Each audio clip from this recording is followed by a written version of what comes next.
Boa noite a todos.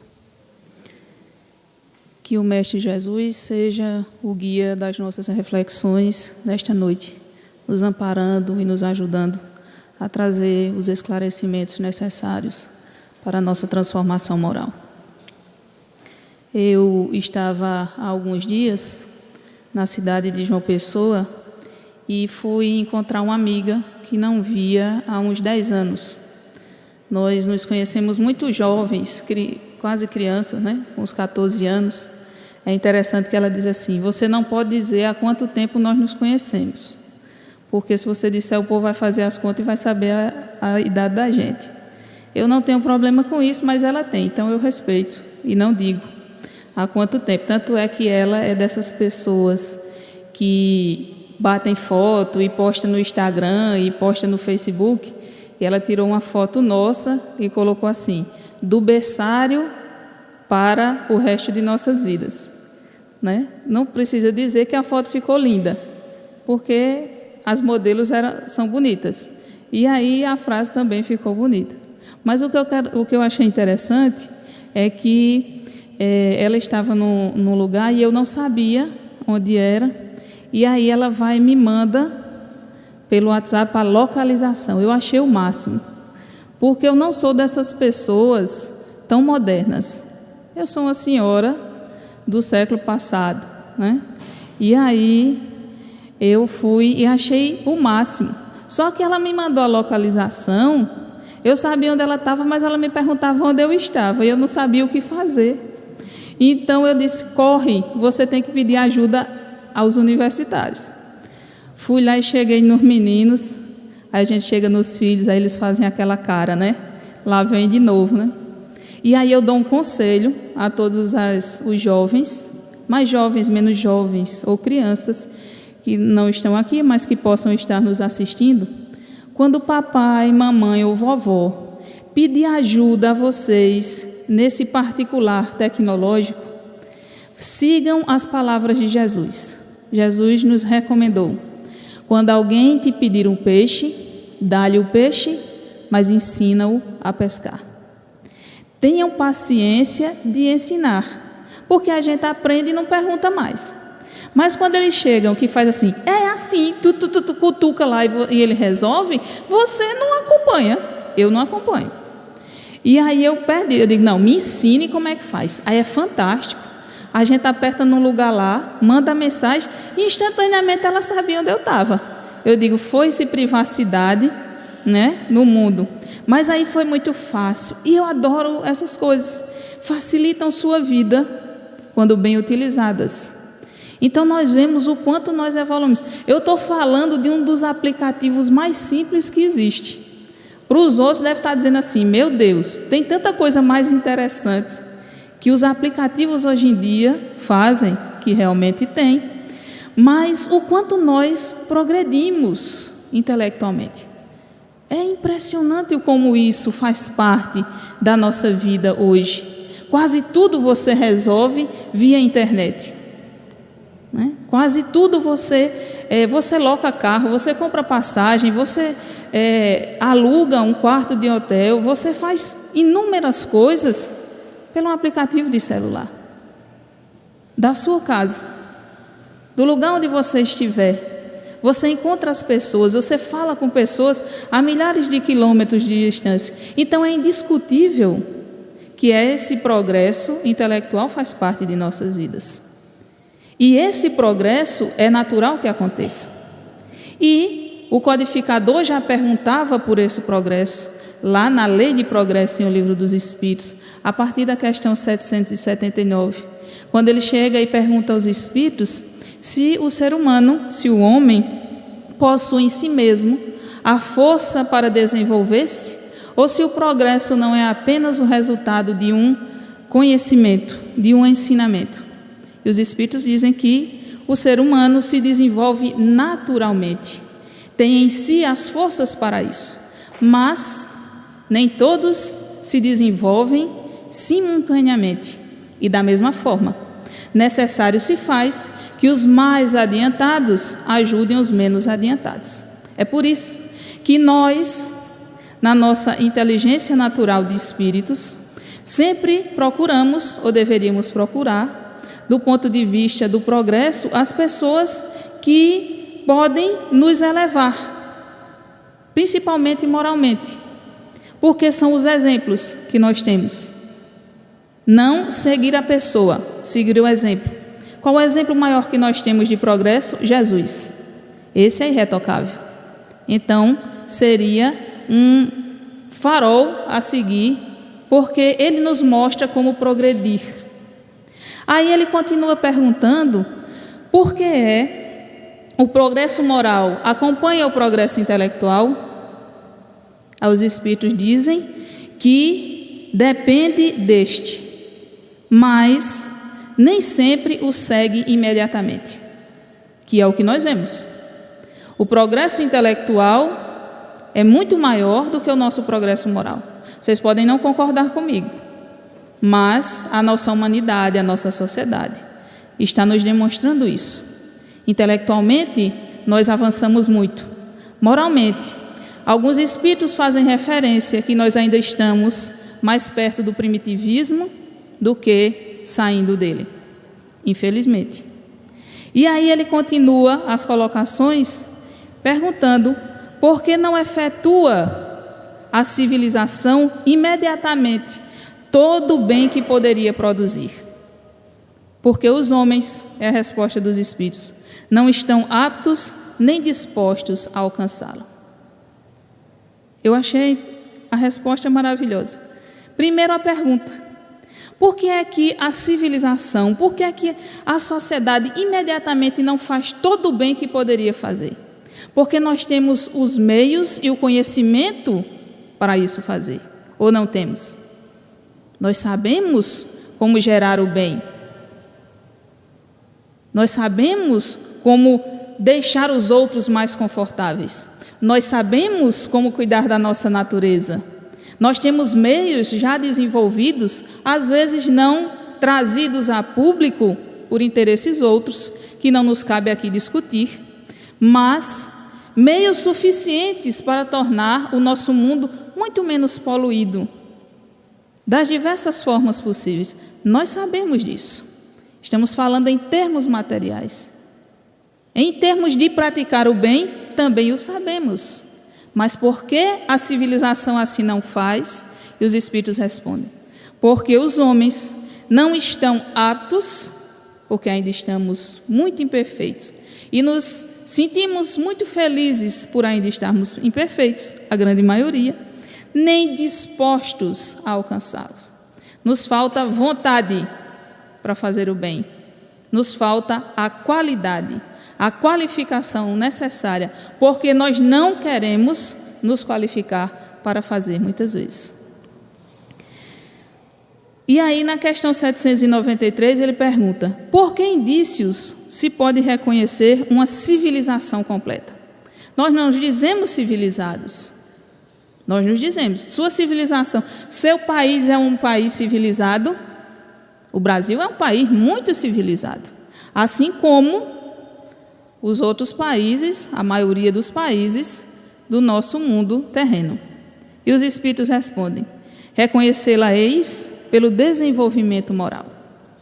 Por acaso achais, eles fazem os comentários, que porque vos desenvolvestes intelectualmente e tens grandes tecnologias, e se vestes melhor do que os selvagens, isso indica que sois civilizados? Somente podereis ser povos civilizados no momento em que for extirpado da vossa sociedade toda desordem e todo mal. Até lá, sereis chamados povos esclarecidos. A civilização não passa pela intelectualidade, pelo conceito A da nossa inteligência. A civilização passa pelo nosso grau de moralidade. Não sou eu que estou dizendo, são as referências que o Livro dos Espíritos nos traz a respeito do assunto do progresso da nossa civilização. Então, muitas vezes, as criaturas se enchem da empáfia de dizer-se que é civilizado, porque não se vê, nem mora mais na taba, né? não vive mais da arte rudimentar, de construir suas próprias panelas, de viver da pesca e da caça, daquelas danças e daquilo. Por isso eu sou civilizado. Mas a civilização não tem nada a ver, como nos diz os Espíritos, com esse tipo de proceder, senão com o desenvolvimento moral da sua população. Então nós poderíamos fazer outra pergunta à espiritualidade, se nos fosse permitido neste momento. Nos diga se na Terra existe algum povo civilizado, ou se nós temos, nas variadas nações que nós encontramos, apenas povos esclarecidos. Aonde, e eu não posso dizer, porque não conheço todas as sociedades, seria um abuso de minha parte incorrer no erro de dizer que nós não temos povos civilizados. Temos, certamente, pessoas civilizadas, mas a grande maioria podemos dizer que são esclarecidos, e outros nem tanto. Então, depois dessa conversação sobre progresso e sobre a definição que os Espíritos nos dão sobre o que é ser esclarecido e civilizado, para constatar que a nossa sociedade, que a nossa humanidade está longe da civilização ainda, nós temos um problema sério que faz parte das nossas vidas, que é o tema das nossas colocações desta noite. O problema do escândalo, que está lá no Evangelho de Mateus, quando Jesus se referia à humanidade e deixa para toda a posteridade: ai do mundo por causa dos escândalos, porque é necessário que venham os escândalos, mas ai daquele por quem o escândalo venha. Porque se vossa mão é motivo de escândalo, cortai-a e lançai-a para longe de vós. Preferível vos é entrar na vida com a só mão, com um só olho, do que terdes os dois e serdes lançado no fogo do inferno. É interessante o linguajar de Jesus, como ele é enfático sobre algo que, para as criaturas, hoje, se procurarmos a definição, e eu fui procurar o conceito, a definição de escândalo para o mundo, tem-se que escândalo é tudo aquilo que é causa de erro ou pecado, que resulta de um erro ou pecado, um fato imoral com repercussão. O que é escândalo? É aquilo que chama a atenção. É quando o mal é praticado e nós tomamos conhecimento dele. Se ele não for praticado, aliás, se ele não for visualizado pela grande maioria, para a grande parte da humanidade, não é escândalo.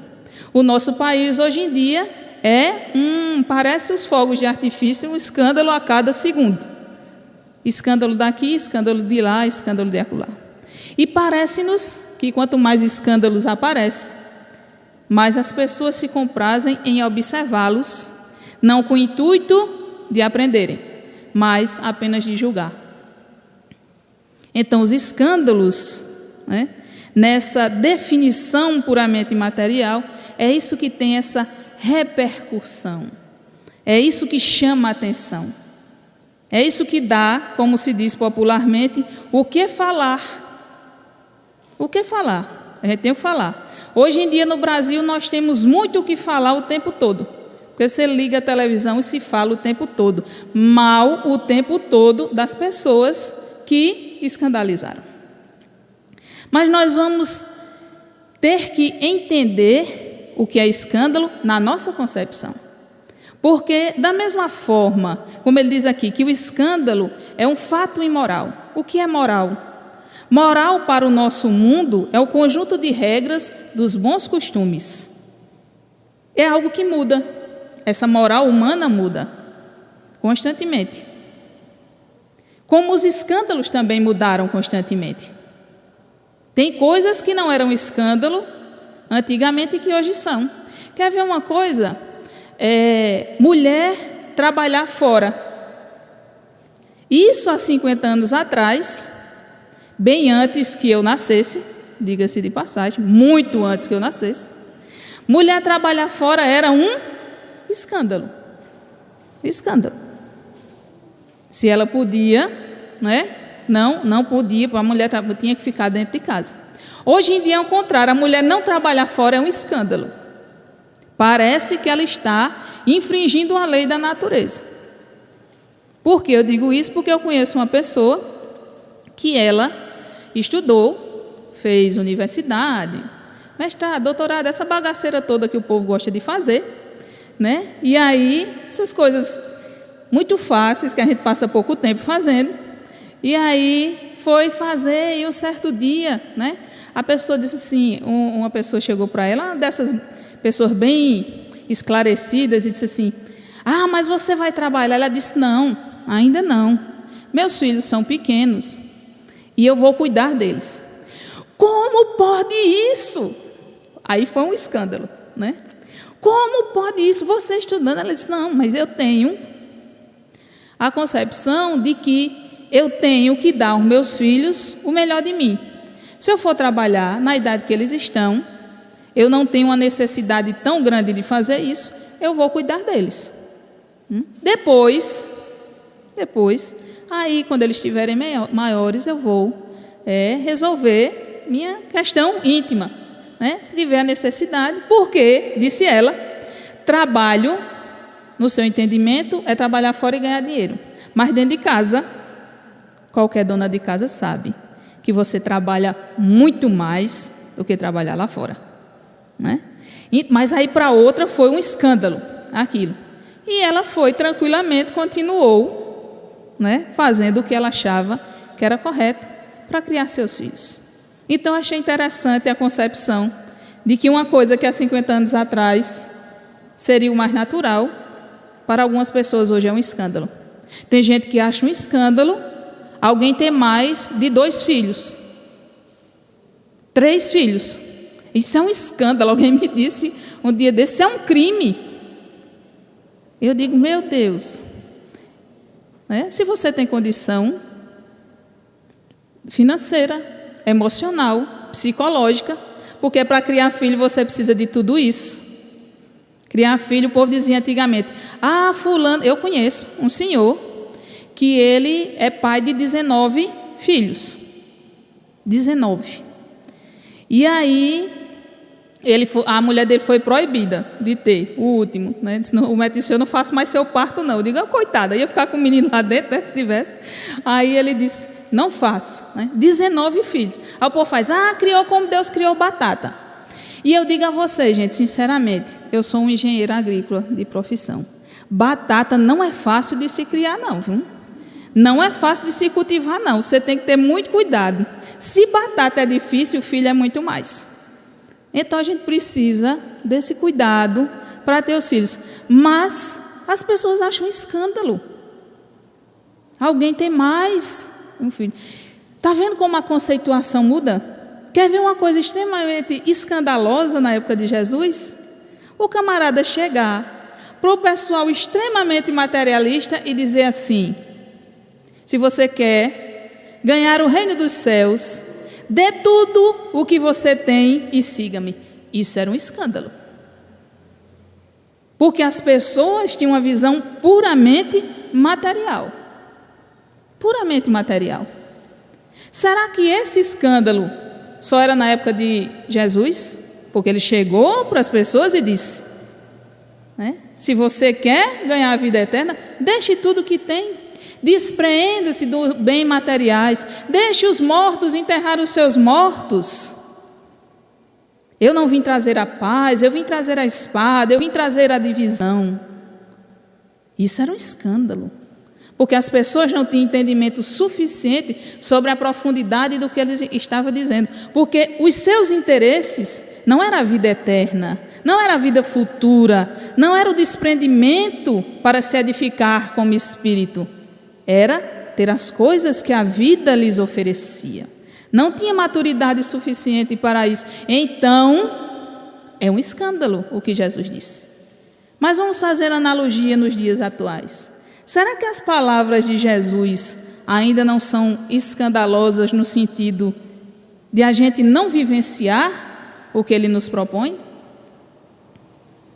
É tão escandaloso para algumas pessoas deixar de cumprir as suas tarefas. Eu cito sempre esse exemplo. Existem pessoas, e aí é de cada um, isso aqui não é uma crítica a ninguém, porque cada um constrói a sua existência da forma que lhe apraz. Mas nós temos um compromisso moral e espiritual diante dessa existência. Nós sabemos disso. Nossas metas devem ser diferenciadas. Os objetivos são mais elevados, porque nós temos conhecimentos diferenciados. Doutrina espírita jamais vai ser aquela doutrina que se coaduna com os interesses materiais, puramente ditos. Dai a César o que é de César, mas dai a Deus o que é de Deus, nos recomendou Jesus. Em nenhum momento ele diz para a gente só dar a César. E tem pessoas que simplesmente no momento em que estão na vida material com algumas atribuições a mais, né? Eu via muito isso na época em que eu estava fazendo a pós-graduação. O pessoal frequentava o centro lá na cidade onde eu estava, e na hora que o pessoal começava a fazer os experimentos, sumia. Não queria saber se evangelizava, se estava no passe, se tinha palestra, não. Vou-me embora, né? E deixava. E eu ficava imaginando, se o que interessa unicamente na nossa existência é o material, não dá para casar as duas coisas, não? Será que a gente não consegue? Eu tenho uma conhecida que ela fazendo o mestrado, ela saía do trabalho de atendimento fraterno de 10 horas da noite e ia para a universidade secar os cafés dela até 2 horas da madrugada. Não deixou nenhuma das tarefas, nem deixou de concluir o mestrado, nem deixou de cuidar dos filhos, nem deixou a casa espírita, nem deixou o seu interesse maior como espírito em busca de renovação.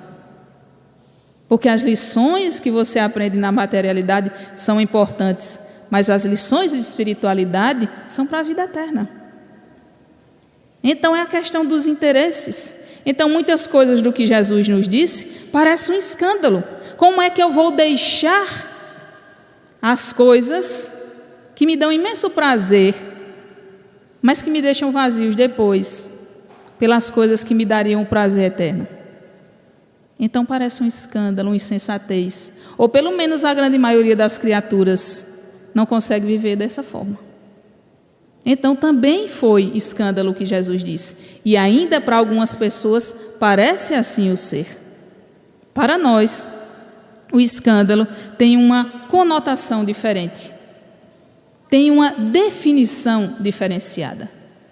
No Evangelho, nós encontramos a definição de escândalo não somente o que ofende a consciência dos outros, é também tudo o que resulta dos vícios, das imperfeições dos homens, toda a reação má de um indivíduo para o outro, com ou sem repercussão. O escândalo, neste caso, é o resultado efetivo do mal moral. Isso está na lição dos escândalos do capítulo 8 do Evangelho segundo o Espiritismo, com o mesmo título, capítulo 8, Bem-aventurados os que têm puro coração. É interessante, né? Porque Jesus Kardec coloca essa parte dos escândalos no capítulo que nos chama a pureza de coração. O que foi que Jesus nos disse? Bem-aventurados os puros de coração, pois que verão a Deus. Um coração puro não escandaliza. Um coração puro não deseja e não faz o mal a outrem. Um coração puro vive em paz, tranquilo em relação ao seu próximo. Por isso, este coração puro consegue ver a Deus, enquanto os outros não conseguem. Bem-aventurados os puros de coração, aqueles que não escandalizam nas suas existências, nem a si, nem aos seus irmãos. Quando nós falamos, dessa relação, é interessante prestar atenção como nós olhamos os fatos da vida. Porque muitas vezes o escândalo não está na repercussão daquele fato exterior, mas sim na forma como nós encaramos aquele fato. Porque nós encaramos o fato com as virtudes e as imperfeições que carregamos na alma. Nós vemos o mundo com os olhos do que nós somos. Quando chegaram diante de Jesus e trouxeram a mulher adúltera, aquilo foi um momento de extremo escândalo. Ou não foi? É um momento de escândalo naquela sociedade. E postaram diante dele: Senhor, esta mulher foi pega em adultério. E aí o que é que ele faz? Ele diz que aquele que nunca escandalizou, trocando as palavras, ou que não escandaliza, que atire a primeira pedra. Porque se ela foi pega em escândalo, todos aqueles que a levaram ali também estavam escandalizando. No livro Renovando Atitudes, do Espírito Hamed, ele faz uma analogia a respeito dessa passagem, dizendo que quando as criaturas têm essa atitude, eles procuram aliviar as suas consciências, projetando sobre os outros os seus defeitos. Outra coisa que ele nos diz é que, como a grande maioria não é autêntico, esconde os pontos fracos através da acusação dos outros. Não admitindo que temos os defeitos, nós não nos confrontamos, então esperamos mostrar que os outros têm defeitos. É mais ou menos isso que acontece. Joana de Ângeles, no livro Jesus e o Evangelho, à luz da psicologia profunda, que eu recomendo a todos que leiam, que ela faz um texto belíssimo a respeito deste tema, do qual eu tirei algumas passagens para as reflexões desta noite, e nos diz: todavia, quando alguém se ergue para censurar e condenar, sem autoridade moral para o fato, também produz escândalo, porque esconder a deficiência e desforçar-se naquele em quem projeta a inferioridade que gostaria de eliminar. Você projeta no outro, né? Censura sem força moral. Das pessoas que estavam naquela cena, a única que poderia condenar não o fez, porque ele jamais iria escandalizar um dos seus irmãos. Você precisa ter força moral suficiente para fazer isso. A grande maioria das criaturas não tem. Então, essa necessidade de chamar a atenção para o defeito do outro, para o que outro faz de ruim, para que eu não tenha a conscientização do que eu faço. Ou ver simplesmente o mal, impedindo que façamos o bem. Tem uma história no livro Jesus no Lar, adoro aquele livro, sobre escândalos, intitulado A Serva Escandalizada. E aí Neu Lúcio relata que Jesus, certa feita, conta uma história. Ele diz que uma senhora, uma mulher dita piedosa, queria servir a Deus. E aí Jesus, fazendo a alegoria, bate à porta do paraíso, pedindo trabalho. Aparece um anjo a ela, feliz. Imagine alguém pedindo trabalho. O povo corre do trabalho, né? Ela estava lá se predispondo ao trabalho.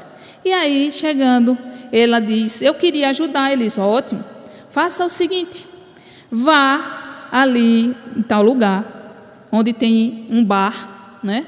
E eu vou usar o termo hoje em dia, que é um bar, né? Tem no frase lá uma taverna, mas eu acho que o povo mais antigo não sabe o que é uma taverna. Então, por isso que eu usei o bar. Então, vá ao bar, existem 2 homens lá, embriagados, e estão sob a influência dos espíritos impuros, segundo as colocações do livro. E eles precisam de ajuda. Eu quero que você vá lá e ajude. E ela saiu. No outro dia, ela retornou. Chegou lá e disse: é o seguinte, eu não pude ajudar. O bar estava cheio de gente bêbada, cheio de jogador, e o povo dizendo palavrão. Isso acabou com minha moral. Não pude. Aí eles: foi, está certo. Faça o seguinte, em uma floresta próxima, existe uma criança que precisa de ajuda. Ajude. Ela foi. No outro dia ela voltou. Não pude ajudar. Onde a criança estava, existiam pessoas, homens, mulheres, seminus, que aí atingiam a minha pureza de mulher. Eu não pude ajudar. Então faça o seguinte agora. Vá ali e ajude 2 homens, que estão num vale de loucos. Ela foi. Voltou no outro dia. Eu não pude ajudar. Por quê? Porque os loucos tinham pensamentos impuros demais. E isso me desagradava. Aí o anjo já foi ficando meio caído. O anjo caído, analogia natural. O anjo foi ficando meio decaído. Ele disse: mas tem uma senhora agonizante. Visite-a. Ela precisa de ajuda. Ela foi. Voltou umas horas depois. Não pude ajudar, não. Por quê? O que foi que houve? O que houve é que quando eu cheguei, eu não entrei nem no quarto. O marido dela e uma outra mulher estavam tramando o assassinato. E eu não pude chegar perto. Aí o anjo olhou assim, ela disse, não, mas eu quero trabalho. Ele disse, então tem uma moça aqui perto que está correndo um grande perigo. Vá até ela e ajude. Ela foi, voltou no outro dia, não pude ajudar. Cheguei lá, a moça estava numa festa totalmente desregrada. E eu não tive a mínima condição, sobre mais influências, vim embora. E assim ela passou. O tempo todo pedindo trabalho, mas sem trabalhar, porque sempre tinha uma desculpa. Quando chegou o fim da semana, ela foi pedir novamente. Aí o anjo olhou para ela e disse o seguinte: minha irmã, continue por enquanto desenvolvendo o seu esforço nas vulgaridades da terra mesmo. Seus olhos estão cheios de malícia e para servir ao Senhor, o servo do bem retifica o escândalo com amor e silêncio, sem se escandalizar. E Jesus conclui: quem se demora na contemplação do mal não está em condições de fazer o bem. Muitas vezes o problema do escândalo não está no fato que os outros cometem em si, mas na maneira em que nós nos colocamos diante desse fato, do julgamento do que o outro fez, sem conhecer os pormenores, sem tentar ajudar as pessoas. A serva escandalizada é um exemplo primoroso de tudo isso que acontece. Mas Jesus nos dizia que é necessário que venha o escândalo. É preciso que venha o escândalo. Por que é preciso que venha o escândalo? Porque nós precisamos ainda dessa identificação do que é ruim. Porque quando nós observamos essas criaturas ignorantes da lei de Deus, essas criaturas extremamente sofredoras da alma, que se arvoram no direito de tirar o dinheiro de uma população inteira para encher os seus bolsos, para achar os seus prazeres, para viver a sua vida como lhe apraz, isso nos identifica que é uma situação equivocada e que nós, conscientes que já somos das leis eternas que regem a cada um de nós, da lei de causa e efeito, sabemos que não nos cabe isso fazer, mesmo se tivéssemos nessa circunstância. O mal é consequência da nossa ignorância, é um estado temporário das nossas existências, é apenas temporário. Na questão 120 do Livro dos Espíritos, Kardec perguntou se todos os espíritos tinham que passar pela fieira do mal para chegar ao bem. E os espíritos que respondem: não, não pela fieira do mal, mas pela fieira da ignorância. Enquanto nós estamos errando, é porque nós estamos ignorantes, ainda ignorantes. Mas hoje, nesse instante, esclarecidos somos muito mais do que éramos antes. E aí não nos cabe mais a desculpa de não fazer. Mas ainda é necessário que esses erros aconteçam, para que nós não venhamos a cometê-los. Muitas vezes nós dizemos aos filhos: não façam isso. Não façam isso, porque se você fizer, não vai dar certo. Por quê? Porque a gente já fez e viu que ia dar certo. Muitas vezes eles atendem, outras vezes não, porque precisam viver suas próprias experiências. Mas isso é responsabilidade deles. Se nós demos toda a base necessária para eles viverem bem, aí quando tiverem maior é a responsabilidade deles. Mas nesse momento de conhecer, não somos mais tão ignorantes. E precisamos modificar-nos. Ainda é necessário para nos mostrar. Eu estava escutando uma rádio hoje, e aí uma das repórteres dizia assim: falando do presidente novo dos Estados Unidos, e eu aqui não vou tecer nenhum comentário, né, porque as pessoas já falaram demais desse tema. E aí ela dizendo assim: mas todo dia é um escândalo novo e tal, a analogia que ela fazia. E eu lembrando exatamente do tema desta noite: é necessário que venha o escândalo, inclusive para a identificação do que está errado, do que nos incomoda. talvez as atitudes dele não nos incomodassem tanto há alguns anos atrás. Que bom que a intolerância que parece que aquela criatura possa ter nos incomoda. E nós não vamos vivê-la em nossas vidas, no microcosmo onde nós estamos. É necessário que venha o escândalo, mas ai daquele por quem vem o escândalo. É interessante, eu não vejo Jesus, em nenhuma das passagens de Jesus, eu vejo Jesus sendo assim, aquela pessoa apontando o dedo. Eu não vejo Jesus dessa forma. Às vezes nós fazemos isso, mas Jesus não. Eu vejo austero, mais suave, mas eu vejo lamentando aquele que pratica o escândalo. Compaixão daquele que ainda permanece no erro, daquele que ainda pratica o mal, mas ai daquele, de uma forma até amorosa, lamentando porque nós ainda, apesar de já ter consciência, não conseguimos sair desse momento de imperfeição, de falta de querer fazer o que é certo. Então, tem uma frase em o livro Céu e Inferno, é o terceiro item do Código Penal da Vida Futura, que Kardec diz assim: não há uma única imperfeição da alma que não importe funestas e inevitáveis consequências no futuro. O mal é sempre o mal. Então não existe desculpa. É sempre o mal. E quanto mais conscientes nós somos e praticamos o mal, mais escandalosos estamos sendo e mais responsáveis pelas atitudes. Tem uma colega que certa feita ela disse: não me fale nada de espiritismo. Eu disse: por quê? Porque geralmente o povo não gosta que fale de espiritismo, porque pensa que a gente vai falar de coisas extraordinárias. E não existe nada mais natural do que o espiritismo. O espiritismo é a lei da natureza. Está em todos os lugares. Não me fale nada. Aí eu digo: por quê? Ela disse: porque eu não quero ter responsabilidade nenhuma depois que eu conhecer. Eu digo: ah, tá. Então, eu entendi. É o ponto de vista dela. É o ponto de vista. Ela não quer assumir nenhuma responsabilidade. Mas nós já assumimos. E assumimos espontaneamente. Então, ai daqueles porque venha o escândalo. Porque as consequências são graves. A vida sempre vai devolver a nós outros o que ela receber de nós. Isso é a lei de Deus. Como diz aquela musiquinha tão bonitinha do grupo Toque de Luz. É da lei de Deus. É da lei de Deus que recebamos da vida o que demos a ela. Se escandalizamos a vida, vamos receber de volta. Porque se vossa mão é motivo de escândalo, cortai-a. E a gente sabe muito bem que ninguém está falando disso, né? Fisicamente, porque senão não tinha mais ninguém inteiro no mundo, não é verdade?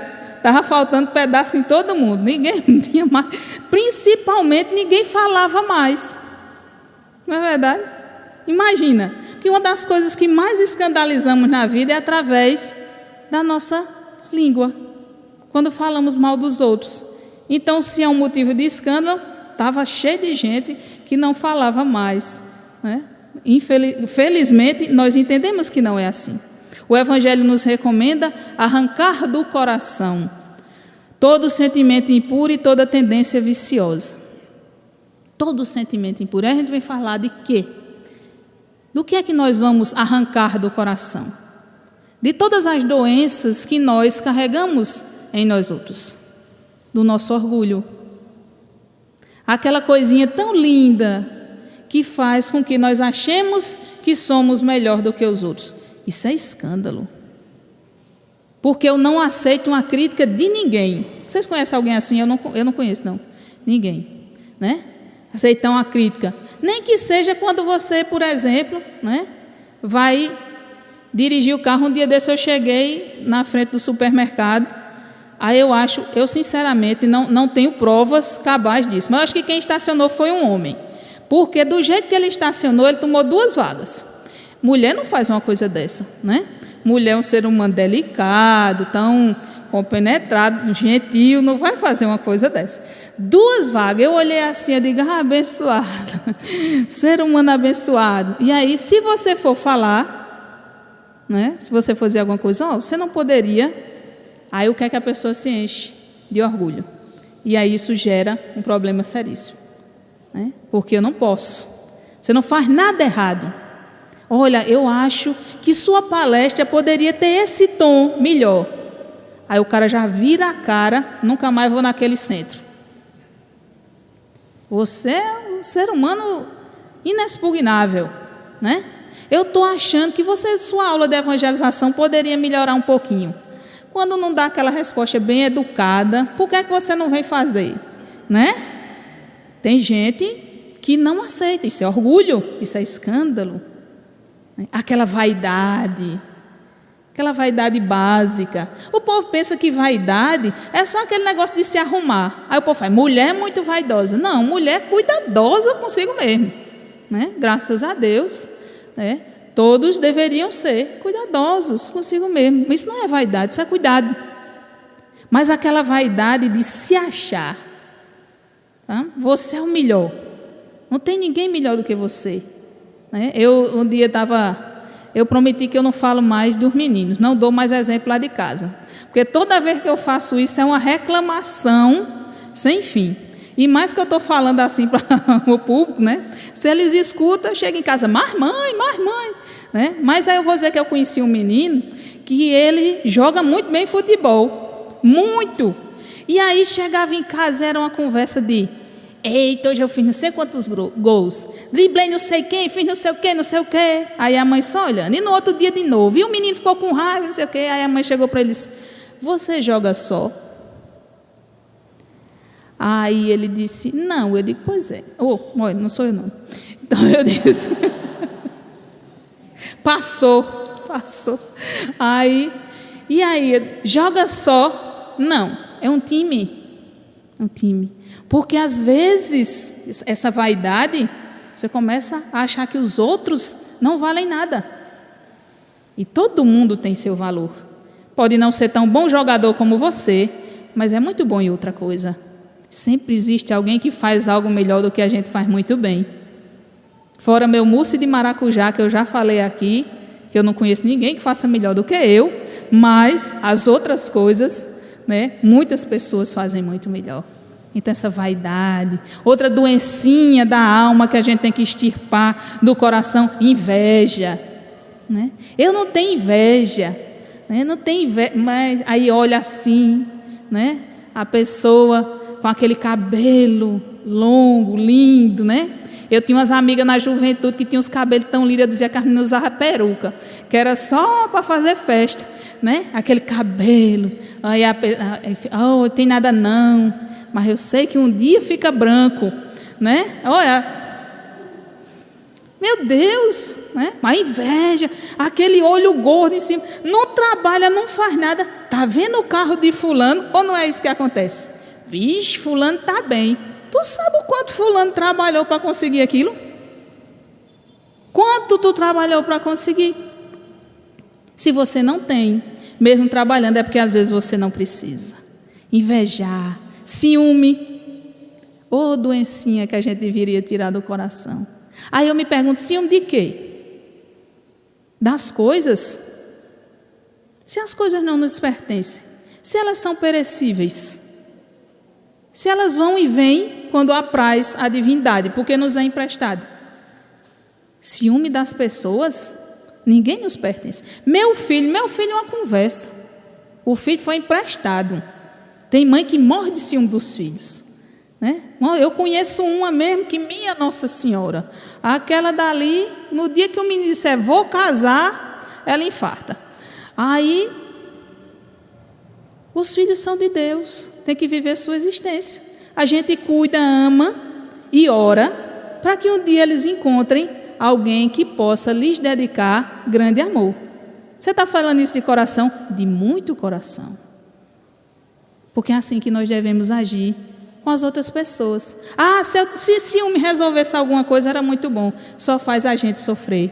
Quando a gente tem ciúme, não resolve absolutamente nada. E estraga a vida nossa e do objeto do nosso ciúme. Inveja, ciúme, avareza, aquele povo apegado às roupas. Vamos fazer um bazar no centro. Eu tenho um amigo que ele disse: eu nunca vi um povo para gostar mais de bazar do que espírita. Eu disse, ele serve. Se Kardec ainda tivesse encarnado e escrever o bazar segundo o Espiritismo, eu digo, vixe, que exagero. Ele disse, é bazar em todo canto. Eu digo, porque bazar é bom. É para exercer a doação do ser humano. E o camarada lá olhando para aquela camisa, para aquele sapato que não serve mais, não presta mais. E você está arraigado, preso. As coisas lhe possuem. Então isso é doença. Isso é esse mal, esse vício que a gente tem que tirar. Isso é escândalo. Maledicência. Tem uma coisa mais escandalosa do que a gente falar mal dos outros? Tem não. É muita falta de caridade. Porque a indulgência é um dos pontos principais da caridade, segundo Jesus entende. E nós faltamos com ela quando somos maledicentes. Quando falamos mal dos outros, principalmente na sua ausência. Isso é muita crueldade, isso é muito escândalo. Intolerância. Como nós somos intolerantes. Às vezes a gente acha que só o cara lá de fora é intolerante porque não gosta de índio, porque não gosta de mestiço, porque não gosta de estrangeiro, porque não gosta de não sei o quê. E a nossa intolerância com o que é diferente? Com as pessoas que não concordam com a nossa opinião, com as pessoas que não têm nossa religião, com as pessoas que não acham bonito o nosso modo de ser, com as pessoas que não vivem segundo as nossas regras de proceder. Isso é intolerância. Todos esses males, todas essas doenças da alma são escândalos em nossa existência e devem ser extirpados, porque para entrar na vida, esta vida que todos nós deveríamos almejar, a vida da transformação, a vida da renovação. Isso é viver, suavidade no existir, felicidade de uma mente tranquila e feliz, porque eu cumpri o meu dever. Eu não escandalizei aos meus irmãos, nem a mim.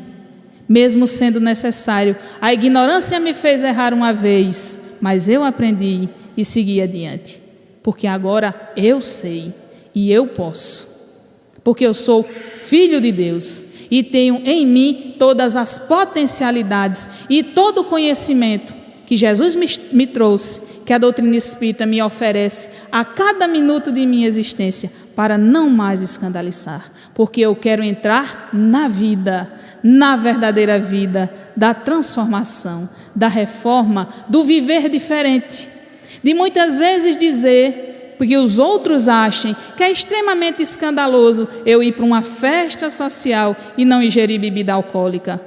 Isso é um escândalo.